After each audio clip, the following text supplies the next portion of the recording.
Good morning, everybody. Searching for support. Seems to be what we're all trying to do at the moment, trying to find that bottom of the stocks with these great prices we're now being offered. Hi, my name is Richard Lee.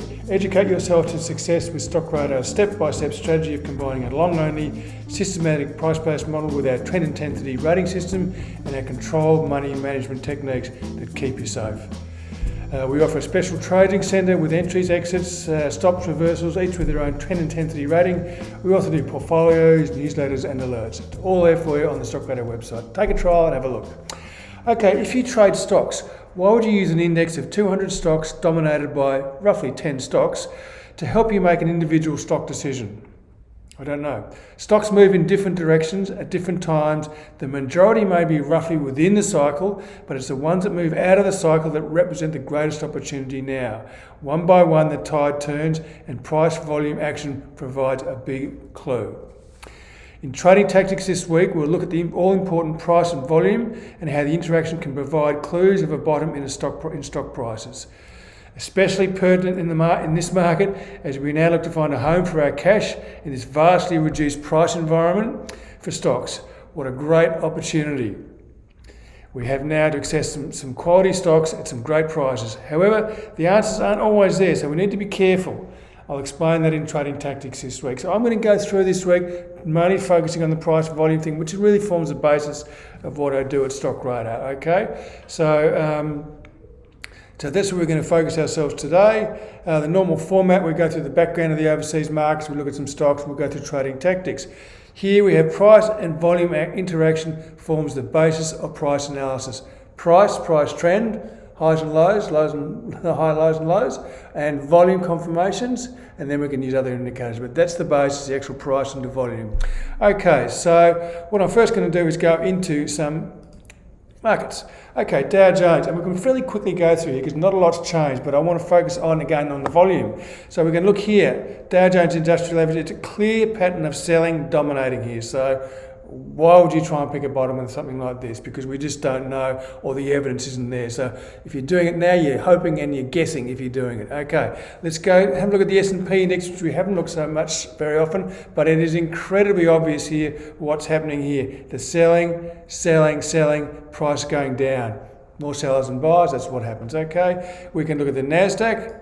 They're all slightly different pictures, but similar. Nasdaq, again, heavy red bars coming on through here, which are dragging this index down. And we've got S1 down here. That's just a high going from back in 2020 before COVID crash.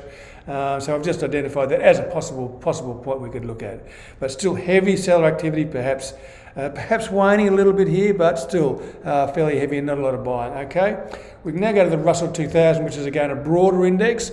Now this index, again, it's fairly clear. It's come down a lot further, actually, right back to S1, back to the pre-COVID. And, Nasdaq's quite a well above it still, but we can still see these heavy red bars here. All, the selling pressure is just pushing this market down. As things have changed a bit, the lovely easy money thing is not there anymore, so people are a little bit nervous, as a lot of things have changed. Okay, so that's those ones. Commodities. Actually, what I'll firstly do is we're looking at the indices. I just want to go to the ASX 200. Now, this is the ASX 200. This is what it looks like. Now, I don't have volume on this data system, but what I'm going to do is just show you a chart here, which does have volume on it, because it's very dominant on the overseas markets. When we look here, this is the weekly chart over the same time frame from 2019, and you can see from COVID crash, we really didn't go that high after the COVID crash, not like the Dow or the S&P. But then again, we haven't come down as far yet. And when I look at the volume patterns here, there's nothing like the red bars that we saw on the overseas market. So our market may be a little bit better. So maybe we are getting some really good some prices. But if we look here, we can certainly see here the downward market, the red bars across here. But we can see the rallies here. The rallies in this market have seen some good volume. So as I said, I'm just not as concerned about our market, so it just means to me, I don't make decisions on this, but it just means to me that the stocks that are getting sold off are probably going to provide a very good opportunity when we do find that bottom. The ASX 200 to me, it's broken the R1, we've got support down here at 7,400, it's rallied a bit, not a lot there, momentum's still pretty weak, again, the pressure would be down on this one until we have evidence of a turn. Okay, so let's go back to the commodities. Gold for starter, not a lot to offer here, still struggling, not a lot happening here, not a lot of volume, not a lot of movement, so I'm not that interested in that one. And we know what our gold stocks are doing. Copper, again, we see this big rally. It tried and tried and tried. 3 times it tried, it failed. Then we got the big switch zone here where we break below the average. There's a little uptrend line here, and this little supporting low across here has now been broken. So that's really the switch zone that says we were struggling, now we're switching, and now we're going down. And the volume's even picked up a bit here, and momentum is weak. So copper has got further to fall, I would have thought, yet.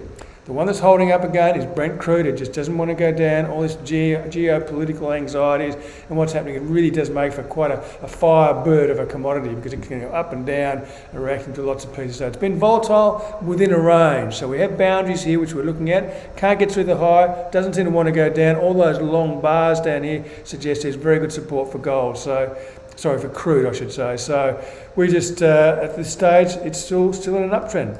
And that's what crude's looking like at the moment. So if I just go back to the All Ords now, the XJO, I just want to talk a little bit about the portfolio. It's now down to 4 stocks, 4 to 21. I have 19 stock picks of 175 stocks covered. I have 2 ETFs, both one bear, one's BBOZ, so they're both bearish ones, of 21 covered. The conservative is still 3 out of 20 stocks, which is a 15% equity, 85% cash. The Stockradar itself now is about 12% equity and 88% cash. So we are ready to do some buying when we can. Okay, the Energizer is a little bit more. 5 stock is 3 out of 5 still, and the 10 stock has come down to 4 out of 10. Very, very weak on that one there. The sectors, utilities is the lone soldier at the top of the rankings at the moment. If you want to look at them all, go to Stockradar, but the utilities is the one area there. So a full list of Stockradar rankings, sector rankings, and Stockradar stock picks, all in the trading centre for you to look at. Okay, so now let's go and have a look at a few charts. Okay, now I want to talk, it is a bit about price volume. There's not a lot around in the market for us to say, let's go and get hold of this. We've got a few stock picks which we hold, but there's nothing jumping out at me at the moment saying, yes, this is a great buy. We're going to see a good reaction. So just hold your fire for the moment. So not a lot of great news. So we'll just go through some of these charts, have a little bit of chat about it. Nothing particularly strong, but I just want to talk to you a little bit about what's been happening. So first we'll go to Computershare. And the reason I'm doing this is because the volume patterns are clear. When they're not clear, we've got to be a little bit careful, okay? But when they are clear, we use them. Now, the 2 points that are really of interest to me, one is this initial stage at the bottom here of demand, which is what I would want to see on other stocks at the moment. So we don't even get into this stock until a few months later, even a year later. But we're building this picture here of a reversal, so we're conservative and building high probabilities, and then we don't get to the bottom. It's not what we're trying to do. We're just trying to jump on a trend, which we have done. Now, this has continued up high, done very, very well, and it's ignored the market. It's just gone on its own trail, and again, it's up testing the highs again at the moment. But again, here we see this last run up here on very good volume, and even here we're getting a bit of a battle. There's a few red bars here, but the big ones are the big green bars. So this stock is still looking okay. I'm not looking at the ASX 200, I'm just looking at this stock here, and that's what I want to look at. Okay, so that's where I make my money. So a little stop goes in there. You have to look at Stockradar to find out quickly where it is. But the volume patterns here have been very clear and still very bullish. Okay, so we've now got the trend intensity rating is 7 because it's still in an uptrend. It's above the average. Volume is okay. Momentum is slowed a bit. That's probably the weak link at the moment, is it slowed a little bit, but it's still positive trend intensity rating of 7. So that's just a very good sound volume patterns down here. APA has been another stock which has done pretty well and has also held its own in this market. It's been behaving very bullishly, and we know it's a sector that's well sought after at the moment. But we see here, we've got the break up here, we've had a good rally up here, so we saw a good rally on some very, very solid green bars here. Then we've got a couple of red bars, but see these red bars, they're not even making a dent in the price. So although they're selling, the buyers are still holding this price up. So you can see these big long bars down here where the buyers just bought it up. Couple of sell-offs here. couple of big red bars there, not too bad. The market's still holding up, so it's still a good sign to me that although they're selling in there, the buying is still holding it. So this stock has still got to be looked at bullishly. I know it's at R1, that's probably why it's having a bit of a battle at the moment with buyers and sellers, but trend intensity rating is 8, and this is very sound what we're seeing down here at the moment. If this price had dropped like a lot of the other stocks, which we're going to have a look at in a second, on high volume, then we're concerned, okay? So be careful the way you read your price volume. At the bottom, it's going to be different again. All right, so that's APA, that's Computershare. Now, just a couple of other stocks of interest. We've looked at Transurban. Why do I like this one? Well, the only thing that is interesting is it's not going down for a start. Trend intensity rating is 0. It's gone sideways for a couple of years now, but we've broken this downward sentiment sort of line here. We're rallying up here. We've got some good volume, so we can see these big green bars here, and now starting to push this market up. So fresh signs of demand. These two red bars here, the selling has been absorbed, and it's running high. It's made a higher low here. So really, we're just looking for this R1 to fall before we actually get on this one.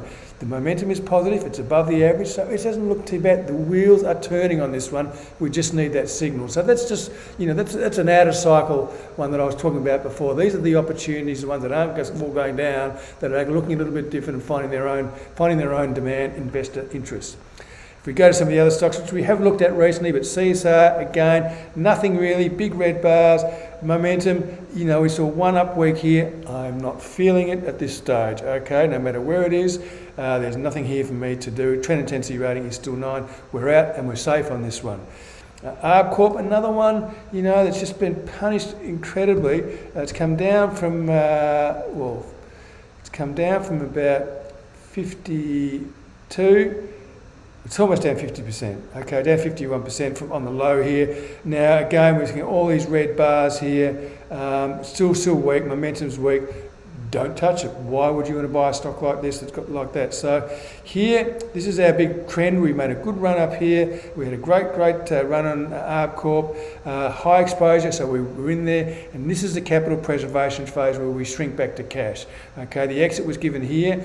Again, there were a lot of exits that I took around this sort of point, and a lot of people think maybe you're a bit crazy, but all of a sudden those prices don't look so bad now when we exited at around 46 and the price is now down towards 25, 26. So that's a capital preservation exercise. And the cash now is worth a lot more than it was up there before. So if we bought back into this stock. So big red bars, still weak. You may find some support down here. This is a level I'm going to watch. Corp, still trend intensity rating of -10. No. Thank you very much. Fisher and Paykel, I've showed this before. It's been a really bad sell for 50%. There's a couple of green bars here. Very early buying interest. Probably not going to hold the stock up at the moment, but very early buying interest. And I mention this because I'm going to look at a couple more stocks before in this health sector, which has got a very interesting demographic, as we know, and also the prices have come off a long way. So we're just waiting for the right opportunity to get into some of these stocks. So I'll look at a couple more a bit later on that. Okay, so that's the really bad stocks, the CSRs, the Orbs. Now, another stock here which we looked at, which I haven't looked at for a while, which is Fletcher Building, which we made a lot of money on during 2020, 2021. But this stock, it's amazing what happens, how these stocks work. You can't believe how the values can change so much, but they do. So from down here to around about $3, it then ran to nearly $7 in 18 months. It stopped, it hit a wall, it broke down here, and now it's back down to around nearly $4. And it's come down in high volume and momentum is very weak. So this was a very good signal. We've got a great signal, great volume here. Hold on to the trend, follow the trend, follow the trend. Volume is still okay. There's nothing in here saying the sellers are around about. It's not until here you start to get more red bars up here, but prices are already fallen below my stop level. And now we get this move off here. So this is what I'm always trying to protect against, is not being involved in these big falls. And I can't be if I have a 15% stop, or even tighter at 10%, depending on how the trend goes. So Fletcher Building has been a great stock. It may provide a great opportunity if it gets back to this S1 area, but then we'll assess it there. We'll look for some buying, some volume interest, and that will be the early stages of that turn, but not yet. Okay, so that's Fletcher Building. Woolworths, an interesting stock.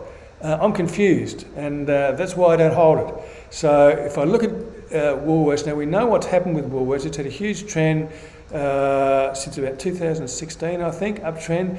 And then for the last couple of years, since 2020, we see this stock hit $43, $44, and it stops. Okay, it comes back down, it goes up, and it stops. It comes back down. This time, not only does it come back down, but it starts forming a series of lower highs. I'm getting very, very bearish on this stock, and I'm just waiting for S1 to fail. Not that I'm in the stock, because I don't short, I'm only long only, so I'm cashed up on this one. But when I look at this chart here now, I'm very negative because it's had a double top here. We've had a big uptrend. This is like a big distribution pattern with smart money sells. And now we've got all these lower highs here and lower lows. Now this S1 area is the area I was looking at. It almost broke down here, did a little bit, then rallied strongly. Not on great volume, although there was some steady volume, but not great. It then was knocked on the head very quickly by a big wave of selling, which pushed it through the S1 area. And I'm going, my gosh, this looks so bearish. Again, it's come back up again.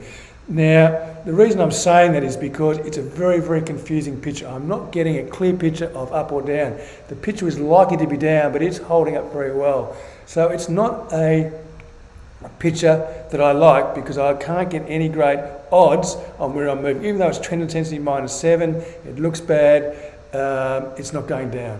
I don't know why. And it's interesting what's happened to some of the consumer staple stocks, including Coles and Metcash. You've had a bit of a bounce here. So, again, it's an unknown territory. It's a confusing one, so I just won't touch it at this stage. So, that's Woolworths.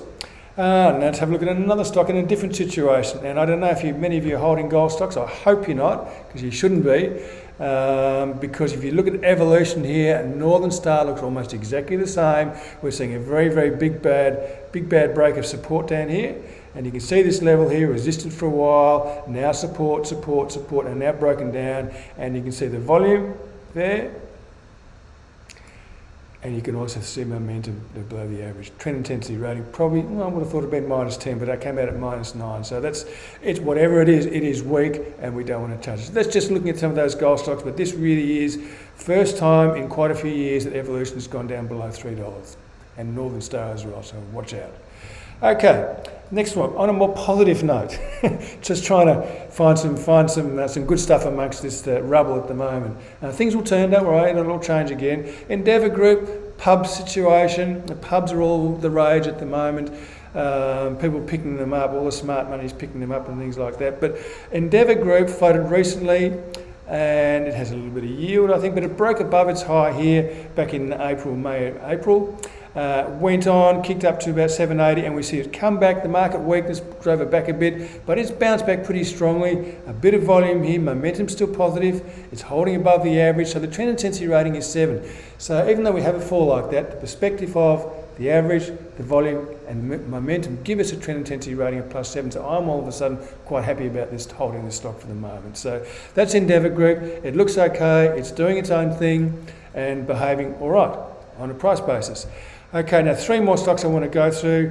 Of interest, Aristocrat, which I've spoken to you about before. And if I just zoom a little bit more in here, okay, so we can just see what we've got here.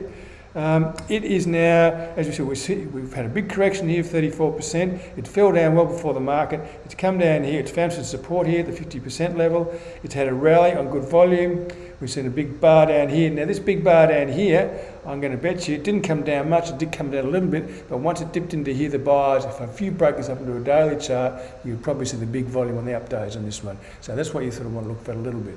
Now we've had a bit of follow through on price, not a hell of a lot on volume yet, but we're building this picture of support here at this level here. We just need a bit more evidence. This is saying that the downside pressures have eased. Here's the average just above it. So there are things that could potentially turn this market quickly, but not yet.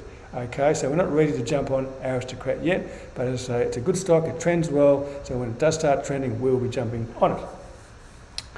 Okay, now the next two are both health stocks, because I talked about this before, the demographic. We saw Fisher & Paykel, how badly that looks. It's come off 50%, which is an enormous drop.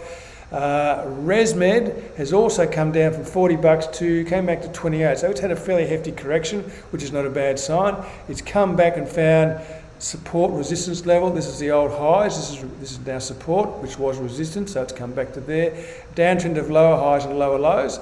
Okay, what else do we see here? It's below the average, the trend is still down, lower lows, lower highs, but if we go to the price volume area, we can now see down here that we're getting the buyer interest. Okay, so the buyers are coming in to meet the sellers. So this is just where we start getting into that battle of whether this trend is going to turn or not. And there are often ups and downs, and it's quite difficult. So we're just having to wait and let all this stuff happen until we get the opportunity that says, yes, it's time to go.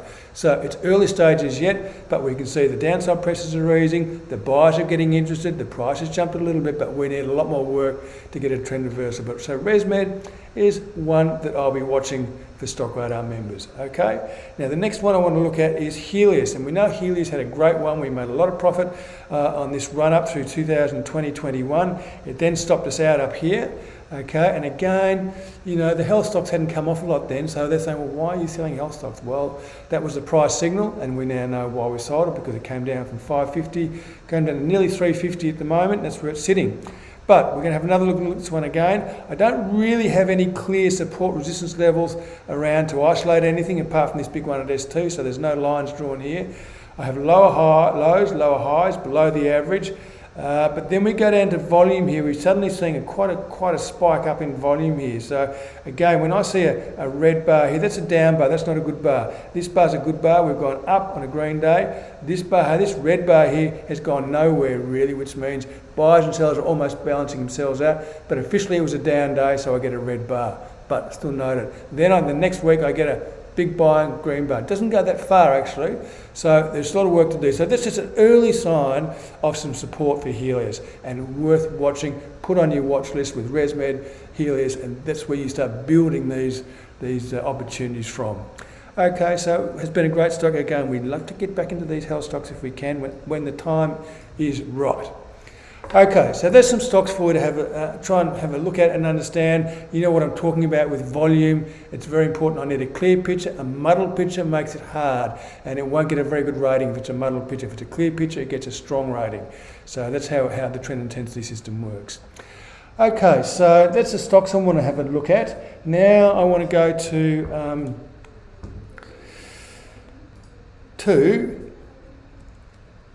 trading tactics.